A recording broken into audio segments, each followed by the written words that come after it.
새로운 관점, 색다른 분석, 기사 보는 눈을 높인다. 언론 대해부 뉴스웨.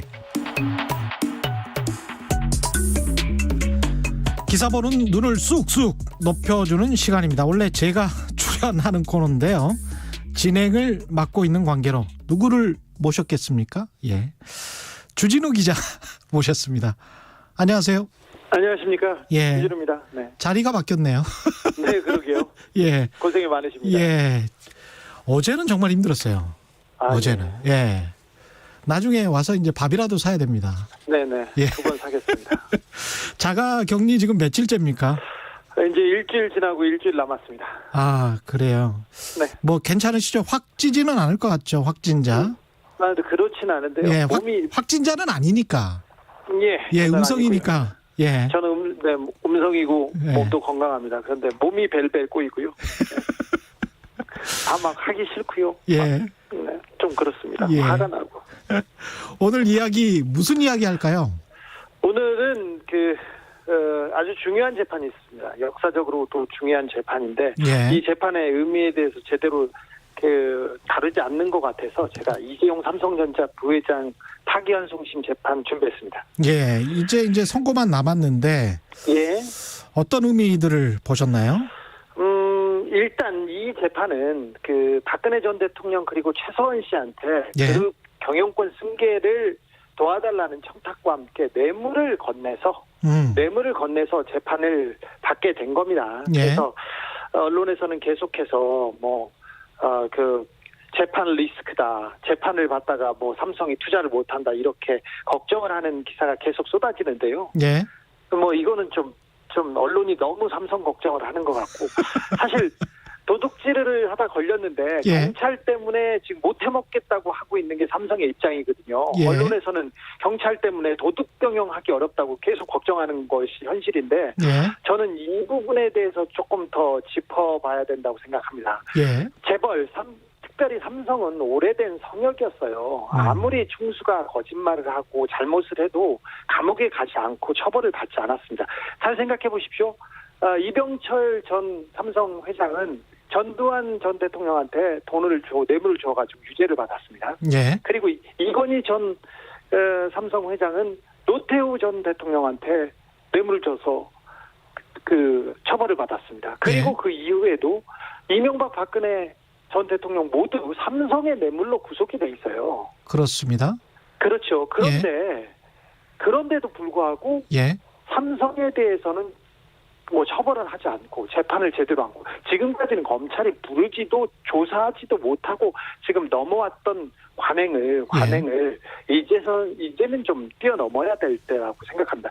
만약에 그 전에 이병철, 이건희 그 시대에 검찰이 그리고 사법부가 명확하게 단죄를 했다면 지금 삼성의 위기는 없었으리라고 생각합니다. 생각해 보십시오. 최경영 기자가 경제 전문 기자고 경제에 대해서 많이 생각하는 분이신데 삼성개혁, 재벌개혁이란 이야기가 아예 나오지 않습니다. 정치권에서도 언론에서도. 그렇죠? 근데 재벌개혁이 됐습니까? 가장 큰 거는 이건희 회장 같은 경우에 예. 무죄로 확정된 게 제 기억에 한 2번 정도 있었는데 예. 이분은 한 번도 구치소에 가본 적도 없어요. 그렇죠. 한 번도 구속된 적이 없어요. 검찰에 불려가지도 않았어요. 예. 이게 정말 경이로운 일입니다. 네네. 경이로운 일입니다. 다른 재벌들 같은 경우는 감옥에 간 분들이 꽤 계시죠. 네, 있죠. 예. 많이 갔죠. 예. 그런데 삼성한테는 우리 법이 미치지 못했는데 예. 그래서 이재용 국정농단 파기환송심 국정농단 재판의 마지막 재판입니다. 그래서 우리 사법부에 대한 내용을 역사를 기록해야 되는데 삼성의 시각이 아니라 삼성을 떠받든 언론의 시각이 아니라 정의와 양심의 눈으로 꼭 기억하고 기록해야 되는 그런 중요한 재판이라고 생각합니다. 어떤 것들을 기록을 하고 싶으세요? 구체적으로? 삼성이 지금 저지르고 대통령을 이렇게 감옥으로 보냈습니다. 그리고 국정농단의 핵심이 그때 생각해 보세요. 우리가 대통령으로 박근혜 전 대통령을 뽑았는데 진짜 대통령 행세는 최서원 씨가 했네. 아니네. 그 위에 삼성이 있었네. 그 생각을 했지 않습니까? 예. 4년 전에. 예. 그런데 아직도 법에 미치지 않고 있는 이 부분과 그리고 재벌이 우리 사법 법치주의에 구멍을 많이 냈어요. 특별히 삼성이. 삼성한테 가면 검찰권도 그다음 사법권도 미치지 않아서 지금 재판을 4년째 질질 끌고 있어요. 파기환송심이 1년 반을 끄는 이런 재판은 4년째죠. 예. 네, 있지 않았어요. 뭐 지금 역사적으로도 없고요. 미국에서도 찾기 어려울 거라고 생각하는데 이 부분에 대해서 이제는 좀 고민하고 이 법이 삼성한테도 그리고 재벌한테도 온 그 만인에게 이렇게 미친다는 것을 보여줘야 되죠. 그래서 이 법치주의가 삼성한테 그리고 공평하고 공정하다는 얘기를 꼭 하고 싶습니다. 보아님은 방언 터졌는데 뭐 이렇게 말씀을 하시는데요. 네. 예. 제가 이국인 전문가입니다. 네. 집에서 별로 네. 이야기할 기회가 없으셨죠? 네, 그렇습니다. 네. 많이 말씀하십시오. 김어준하고 둘이서 얘기하고 있습니다. 김어준은 자기 집 지하실에서 지금 자가격리 중이고요. 아, 네. 그렇군요. 예. 예. 특검이 일단 징역 9년 구형했는데 네. 9년의 의미는 어떻게 보십니까?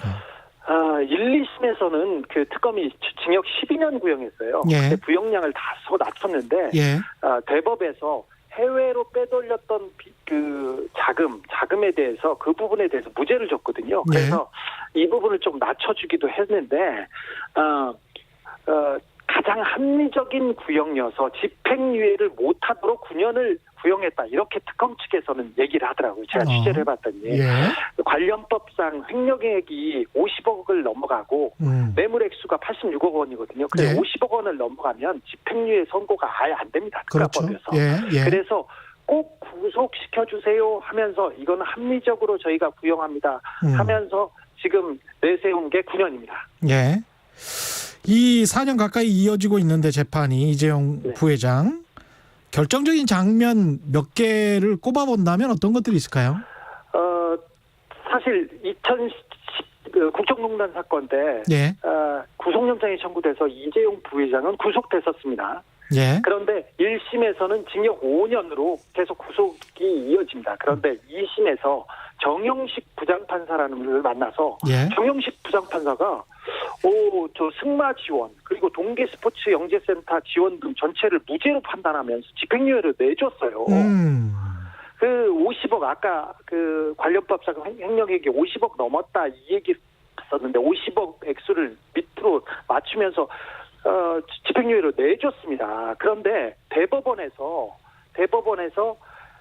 삼성그룹 경영권 승계라는 사익을 위해서 회사 돈으로 뇌물을 줬고 그 뇌물 액수도 86억 원이 맞다. 적극적인 뇌물이다. 이렇게 결론이 났습니다. 그러니까 정영식 판사는 아예 법을 우롱한 판결을 했다고 봐야죠. 그런데 정영식 판사가 법원장으로 승진했습니다. 정영식 판사가 나선 게 가장 결정적인 장면이었고요. 두 번째는 정준영 부장판사가 나옵니다. 정준영 부장판사는 파기환송심입니다. 대법원에서 뇌물로 확정이 됐고 양형을 가지고 얘기를 하는 건데 양형만 가지고 얘기하면 되는데 갑자기 준법감시위원회를 꾸려라. 그러면 선치하겠다는 이런 얘기를 해서 봐주기 논란을 자초하고요. 예. 갑자기 정준영 부장판사가 삼성 경영에 대해서 니네 아버지는 이렇게 잘했는데 너는 어떻게 할겠냐 하면서 경영에 대해서 훈계를 하기 시작합니다. 예. 회복적 사법이라는 따뜻한 용어도 등장했고요. 예. 이 부분이 결정적이고 마지막 결정적인 장면은 이재용의 눈물이라고 생각합니다. 이재용의 눈물 이번에 보인 네. 예. 네. 어제 예. 최후 진술을 하면서 고 이건희 회장을 언급하면서 이재용 부회장이 울었어요. 예. 울었어요. 근데 저는 울 것을 예상했습니다. 사실 제가 주변에도 얘기를 했습니다. 예. 그런데 울 거다. 네. 예. 왜 그러냐면 막판 공판에 예. 좀 분위기가 좀 바뀌었습니다.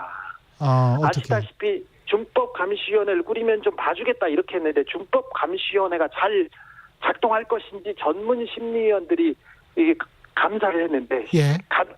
심사를 했는데 예. 총수 부패 방지를 위해서는 미흡하다는 결론이 나왔어요. 그래서 동공지진 났습니다. 삼성에서는. 그리고요.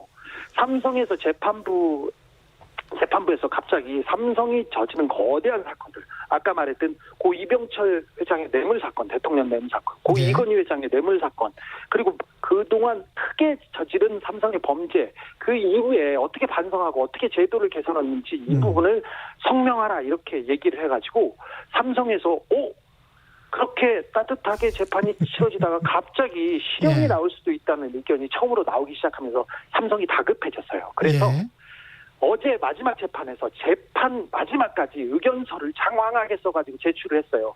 부패 시스템 대책 마련했다고요. 그런데 이 말이 뭐냐면 준법감시위원회 부족하다는 반증이기도 한데 네. 어제 재판에서 재판부가 이 의견서 반려했어요. 받지 않겠다고. 아, 반려했어요? 네. 예. 이 내용은 지금 기자들이 그 보도를 안 하는데 반려했어요. 그러니까 굉장히 삼성은 불안해하고 있습니다. 그래서 그 눈물을 그리고 마지막 고소까지 필요한 그런 상황이었습니다. 그래서 그 굉장히 길게 쓴 최후 변론서를 가지고 와서 읽다가 울었는데요. 제가 네. 특검에 취재해봤습니다. 눈물의 의미 어떻게 해석하세요? 물어봤더니 중벌을 면치 못할 범죄의 심각성을 인정한 것이다. 그래서 황제의 비굴한 쇼였다. 그래서 삼성 역사에 이렇게 절박한 모습을 보인 적은 역대 없었다. 이렇게 얘기하더라고요. 네. 1월 중에 선고가 이루어지긴 합니까? 다음 네, 달에? 1월에 선고합니다. 원래 좀 더 따져보자. 예. 더 좀 파악해야 된다. 이렇게 하면서 재판에서 또 얘기해야 되고 전문 심리위원도 이거 조금 더 쳐다봐야 되는 거 아니냐. 이렇게 예. 준법감시위원회 더 좀 봐야 된다. 이렇게 얘기했는데 정준영 부장판사가 예. 2월에 인사가 있어요. 그래서 그 전에 그렇군요. 내리고 가겠다는 결론은 명확하게 선 것 같습니다. 뭐 막판 변수 같은 거는 없습니까? 막판 변수 저는요. 예. 막판 변수가 조국 전 장관 사건이라고 봐요. 최근에 정경심 교수가 표창장 위조건으로 징역 4년 선고받았지 않습니까? 예.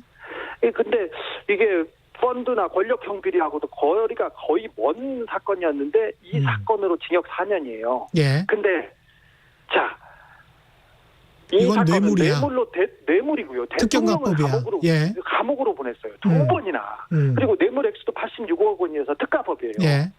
근데 이 사건을 집행유예를 준다. 그러면 사법부의 공정성, 이 법치주의 얘기가 나올 거거든요. 그렇죠. 시간이. 그래서, 네. 그래서 법의 형평성 차원에서 굉장히 곤란해졌다. 이렇게 생각합니다. 그래서 변수는 조국이라고 생각합니다. 변수는 조국이 됐다. 어제 박지훈 변호사도 비슷한 이야기를 했는데 같은 의견이신 것 같고요. 585님은 삼성이 무슨 동네 마트인가요? 부회장 한 명 구속된다고 투자가 어쩌고 기업이 어쩌고 언론이 글로벌 삼성의 자존심을 깔아뭉개네요. 정확히 판단하고 계십니다. 예. 그러네요. 예. 김배공님, 주진우 기자님 목소리 들으니 반갑습니다. 삼성 재판은 모든 국민들의 관심사입니다. 정준영 판사가 어떻게 판결할지 두 눈 부릅뜨고 지켜볼 겁니다. 이렇게 말씀하셨습니다. 정리하면서 이재용 부회장 재판에 대해서 한 줄 평 해주시면. 사법부는 과연 황제를 벌할 수 있을까? 사법부는 과연 황제를 벌할 수 있을까?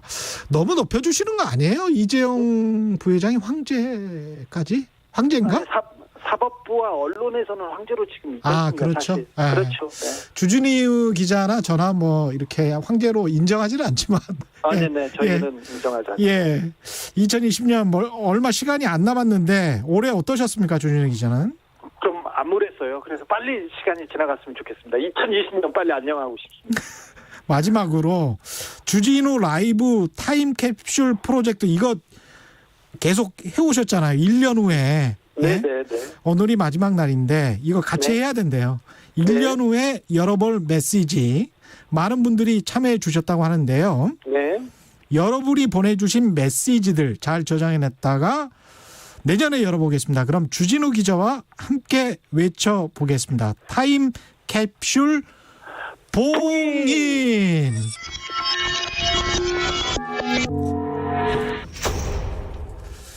예, 비슷했습니까? 예. 네, 좀 많이 안 비슷했어요.